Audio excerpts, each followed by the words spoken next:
La lluvia caía con una paciencia cruel, de esas que no golpean fuerte pero se meten en los huesos. La mesera salió por la puerta trasera del restaurante, empujándola con el hombro porque tenía las manos ocupadas con el bolso y el abrigo.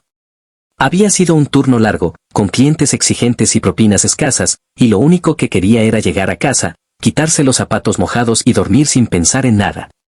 El letrero de neón parpadeaba detrás de ella, reflejándose en los charcos de la acera como una promesa cansada que ya no creía. Buscó en su bolsillo el billete del autobús y, al no encontrarlo, suspiró, contando mentalmente las monedas que le quedaban. Fue entonces cuando la vio. La anciana estaba parada a unos metros, justo donde la luz de la farola era más débil. Parecía pequeña, casi encogida dentro de su abrigo viejo, con el cuello levantado hasta las orejas.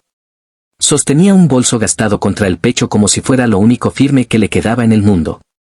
Miraba la calle, luego el cielo, luego la calle otra vez, con una expresión perdida que a la mesera le resultó dolorosamente familiar. Era la misma mirada que había visto en su madre años atrás, cuando no sabían si el dinero alcanzaría para llegar a fin de mes. La mesera dudó. Dio un paso hacia la parada del autobús y otro hacia la anciana, atrapada en una pequeña batalla silenciosa consigo misma. No era su responsabilidad, se dijo. Nadie la había ayudado a ella cuando lo necesitó. Pero algo en la forma en que la anciana temblaba, no solo de frío sino de miedo, la detuvo. Se acercó despacio, cuidando de no asustarla, y le preguntó si estaba bien.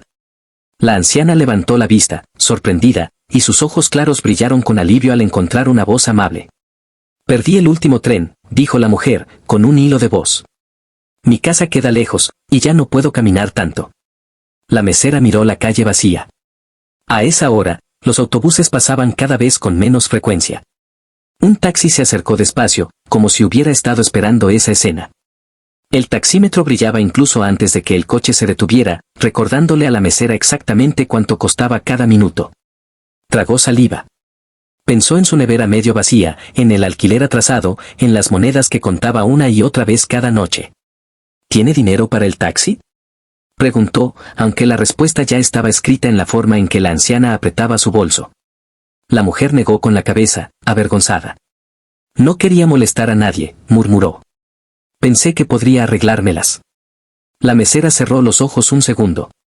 Vio su propio reflejo en el vidrio del taxi, ojeras marcadas, el uniforme arrugado, la cara de alguien que siempre estaba dando un poco más de lo que tenía.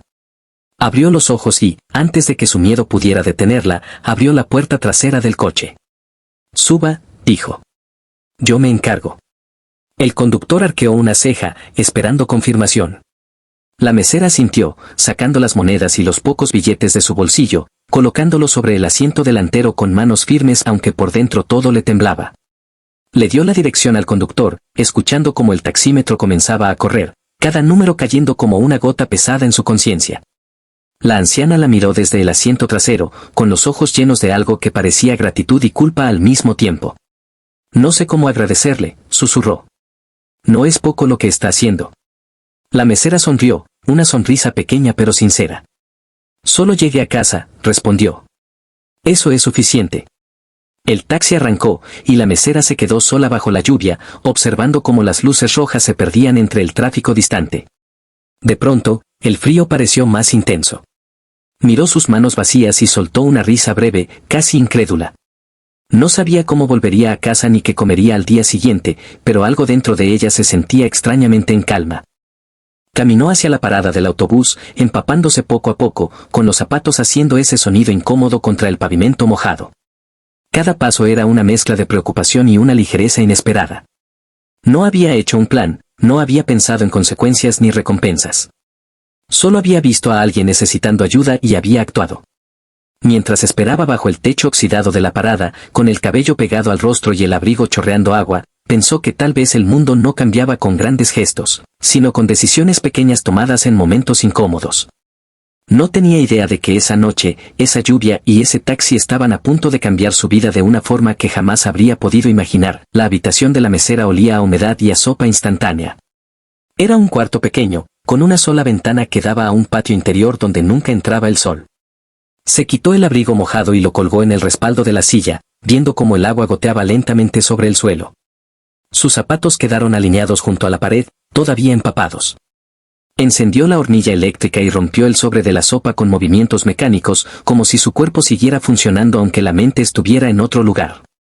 No dejaba de pensar en el taxi, en el sonido del taxímetro, en la sensación exacta de quedarse sin nada en los bolsillos. Se sentó en la cama mientras el agua hervía y sacó su teléfono. Tenía la pantalla ligeramente agrietada, recuerdo de una caída vieja, y la batería siempre estaba al límite. Miró la hora. Había pasado casi una hora desde que el taxi se había ido. Suspiró, tratando de convencerse de que había hecho lo correcto, de que ese dinero no la habría salvado de nada importante. Aún así, una punzada de ansiedad le apretaba el pecho. Pensó en llamar a una compañera de trabajo para pedirle prestado para el autobús del día siguiente, pero el orgullo la detuvo. Justo cuando vertía el agua caliente sobre el vaso de fideos, el teléfono vibró. Se sobresaltó tanto que casi lo dejó caer. Número desconocido. Frunció el ceño. Nadie llamaba a esa hora, y mucho menos números que no tenía guardados. Pensó en ignorarlo. Dejó que vibrara una vez más, luego otra. Finalmente, con un presentimiento extraño recorriéndole la espalda, respondió. «¿Hola?», dijo, con voz cautelosa. Al otro lado hubo una breve pausa, seguida de una voz masculina, tranquila y perfectamente articulada. «¿Hablo con la señorita que trabaja como mesera en el restaurante de la calle San Martín?». El corazón le dio un salto. Miró el teléfono como si pudiera darle respuestas. «Sí, soy yo», respondió. «¿Quién habla?». «Mi nombre es Daniel», dijo la voz. «Llamo en nombre de la familia de la señora que usted ayudó esta noche». La mesera se quedó de pie, inmóvil. El vapor de la sopa subía frente a su rostro, pero ya no lo notaba. «¿La anciana del taxi?», preguntó, sintiendo un nudo en la garganta. «¿Le pasó algo?». «No, se apresuró a decir él. «Está bien. Llegó a casa sana y salva. Precisamente por eso la llamamos». El alivio le aflojó un poco los hombros, pero la tensión no desapareció. Se sentó lentamente en la cama, apoyando el teléfono contra la oreja. «Entonces, ¿por qué me llaman?», preguntó. Daniel respiró hondo, como si midiera cada palabra. «La señora es la madre de mi empleador», dijo. «Un empresario bastante conocido en la ciudad». Cuando llegó a casa, contó lo ocurrido con mucho detalle. Insistió en que encontráramos a la joven que la ayudó. La mesera tragó saliva. La palabra empresario resonó en su cabeza de una forma incómoda. «Yo no hice nada especial», dijo, casi en defensa propia. «Solo pagué un taxi». «Para usted tal vez fue poco», respondió Daniel, «pero para ella significó mucho. Y para mi empleador también». Hubo un silencio breve, pesado. La mesera miró alrededor de su cuarto, las paredes descascaradas, la ropa doblada sobre una silla, la vida sencilla que llevaba con tanto esfuerzo. «Mire», dijo al fin, «si llaman para devolverme el dinero, no hace falta. Ya pasó». Del otro lado, Daniel dejó escapar una ligera risa, más de sorpresa que de burla. «No llamamos por eso», aclaró. «Mi jefe desea hablar con usted personalmente. Quiere agradecerle». El corazón de la mesera comenzó a latir con fuerza. Una parte de ella quería colgar, pensar que se trataba de una broma o un malentendido. Otra parte sentía una curiosidad inquieta, como si estuviera al borde de algo que no alcanzaba a ver. «No sé si es buena idea», dijo. «Yo, no pertenezco a ese mundo». «Precisamente por eso», respondió Daniel con suavidad. «No es un reclamo, se lo aseguro.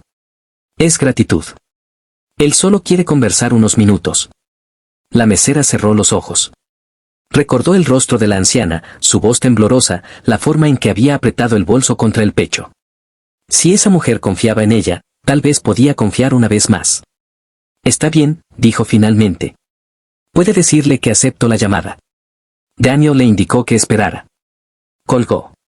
El silencio volvió a llenar el cuarto, roto solo por el burbujeo suave de la sopa olvidada. La mesera se dio cuenta de que le temblaban las manos. Se la secó en los pantalones, respirando hondo, sin saber que esa siguiente llamada estaba a punto de sacudir todo lo que creía saber sobre su lugar en el mundo. El teléfono volvió a vibrar pocos minutos después, y esta vez la mesera sintió que el sonido le atravesaba el pecho. Miró la pantalla como si fuera algo vivo, respiró hondo y contestó. La voz que escuchó no era la que esperaba. No tenía prisa ni dureza, era profunda, cansada, humana. «Buenas noches», dijo el hombre. Gracias por aceptar la llamada. Soy el hijo de la señora a la que ayudó hoy. Ella se quedó en silencio unos segundos, buscando las palabras correctas. Su madre llegó bien a casa, respondió al fin. Me alegra saberlo. Llegó bien, confirmó él, pero llegó distinta. Hacía mucho tiempo que no la veía hablar de alguien con tanta emoción. Dijo que una joven, bajo la lluvia, la miró como si aún importara. La mesera apretó el teléfono contra la oreja. Sintió calor en los ojos y bajó la mirada, incómoda. No hice nada extraordinario, dijo. Solo, no podía dejarla ahí. Eso es exactamente lo extraordinario, contestó él. La gente pasa de largo todos los días. Hubo una pausa. Ella escuchó una respiración lenta al otro lado, como si el hombre estuviera organizando pensamientos más grandes que una simple llamada. Mi madre es terca, continuó. Odia escoltas, teléfonos inteligentes y tarjetas. Quiere sentirse libre, aunque el mundo ya no sea amable con los ancianos. Cuando me dijeron que había salido sola, sentí un miedo que no recordaba desde niño. La mesera se sentó mejor en la cama, abrazándose las rodillas. Entiendo, murmuró. Mi madre también era así. ¿Era? Preguntó él, con cuidado. Sí, respondió ella. Falleció hace algunos años. El silencio que siguió no fue incómodo, sino respetuoso. Entonces sabe lo valioso que es que alguien cuide de ellos cuando no estamos, dijo él. Ella sintió aunque él no pudiera verla. Por eso la llamo, continuó el hombre. No para devolverle dinero, ni para cumplir con una obligación social. La llamo porque quiero hacer algo bien, no como empresario, sino como hijo. La palabra empresario cayó entre ellos como una sombra. La mesera se tensó. No busco problemas, dijo rápidamente. No quiero que esto se malinterprete. No habrá malentendidos, respondió él con firmeza tranquila. Ya investigué quién es usted. Sé que trabaja largas horas, que dejó sus estudios por necesidad y que vive al día. No para juzgarla, sino para entenderla. Ella se quedó sin aire por un instante. Eso suena invasivo, susurró. Lo sé, admitió él. Por eso quiero ser claro y honesto. No le debo nada. Pero quiero ofrecerle algo. La mesera cerró los ojos. Su mente se llenó de escenarios, favores incómodos, compromisos ocultos, caridad disfrazada. Todo aquello que siempre había aprendido a rechazar. Si es dinero, no, dijo. No puedo aceptar limosna. No es limosna, contestó él. Es una oportunidad. Usted actuó sin esperar recompensa. Eso es raro. Y es valioso. Ella tragó saliva. ¿Qué tipo de oportunidad? Preguntó, casi sin voz. Quiero pagarle los estudios que dejó, dijo él. No como un regalo, sino como una inversión. Y cuando termine, si lo desea, tendrá un puesto en una de mis empresas. No por lástima. Por mérito. La habitación pareció encogerse. La mesera sintió que el mundo se inclinaba ligeramente, como si hubiera dado un paso en falso. No me conoce, dijo. No sabe si soy capaz. La vi a través de mi madre, respondió él. Y eso dice más que cualquier currículum. Las lágrimas comenzaron a caer sin permiso. Ella se las limpió con el dorso de la mano, avergonzada. ¿Y si digo que no? Preguntó. Entonces respetaré su decisión, dijo él sin dudar. Mi gratitud no depende de su respuesta. Eso fue lo que la quebró. No la promesa, no el dinero, sino la ausencia de presión. La libertad de elegir. Necesito pensarlo, dijo al fin. Por supuesto, respondió él. Le enviaré mis datos. Hablemos mañana con calma. Colgó.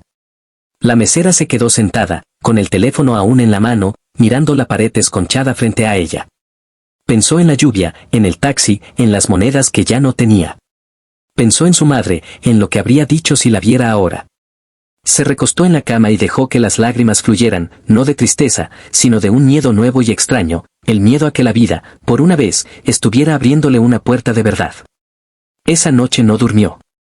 No porque no pudiera, sino porque por primera vez, soñar parecía algo peligroso.